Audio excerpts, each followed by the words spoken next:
好，你一開閘嘅時候啊，咁啊前面快少少嘅馬咧，買邊位置係嗰隻精神威嚟㗎。咁啊再見到中間黃黃地色衫咧，係嗰隻愚者眼界啦，中間夾住綠衫紅帽，咁啊跟住個第3位係智勝一擊啊。咁啊再見到內欄第4業界巨頭啦，白比箍綠衫咧，咁啊仲見到呢隻以蓬萊咧，咁啊大約跟住個第4位度啦。再後邊嗰3匹馬啦，外邊係勇猛神驅，中間時時有餘啊。耀滿平淺藍衫咧，暫時喺個包尾咧，咁啊有少少咧就勒鼻嘅鏡頭喎。好啦，啱啱第一次過終點嘅時候啊，前面放頭嘅馬咧係嗰隻精神威嚟㗎啦，愚者眼界咁啊一路吊住佢跟住個第2位嘅智勝一擊，亦都響呢個第3啊。再見到第4咁啊埋邊位置係業界巨頭啦，外邊係以蓬萊啊，咁啊後邊嗰3匹馬啦，內欄淺藍衫係嗰隻耀滿平啊，中間係時時有餘啊，咁啊暫時慢慢縮咗嘅後邊呢，就係嗰隻勇猛神驅都揾翻啲遮擋咧，就唔使走外搭嘅位置㗎。好啦，接近對面直路頭咯，接近14米嘅段處，前面放頭嘅馬係嗰隻精神威嚟㗎。咁跟住喺第2位呢，就係嗰隻愚者眼界啦。再見到第3位紅帽綠衫係智勝一擊啊。第4位外邊位置呢，仲有以蓬萊啦，埋邊係業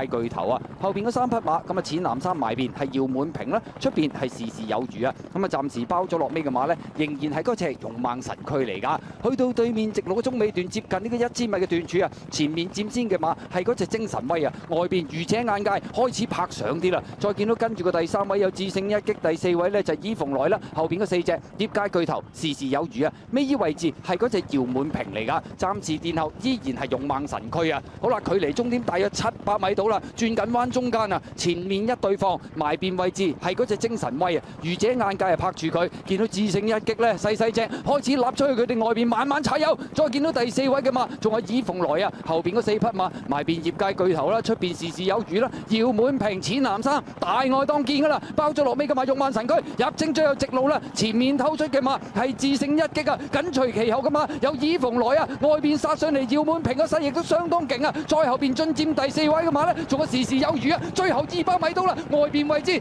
耀滿平嘅勢相當勁啊，埋欄位置仲有智勝一擊啊，中間呢仲有啲以蓬萊接近終點，浪琴標香港瓶嘅得主，外邊位置冚上嚟係耀滿平贏啊，埋邊位置智勝一擊啊，以蓬萊就跑第3。第4名係嗰匹咁啊時時有餘啊，咁啊結果嚟到咁啊浪琴標香港瓶國際1級賽嘅2400米，咁啊呢隻耀滿平大外檔一路殺上嚟嘅勢頭相當勁啊，埋邊智勝一擊呢，可能用咗一段呢，早用咗，翻到嚟就唔多，咁啊至於以蓬萊呢，就跑翻個第3、第4名嘅馬係時時有餘啊。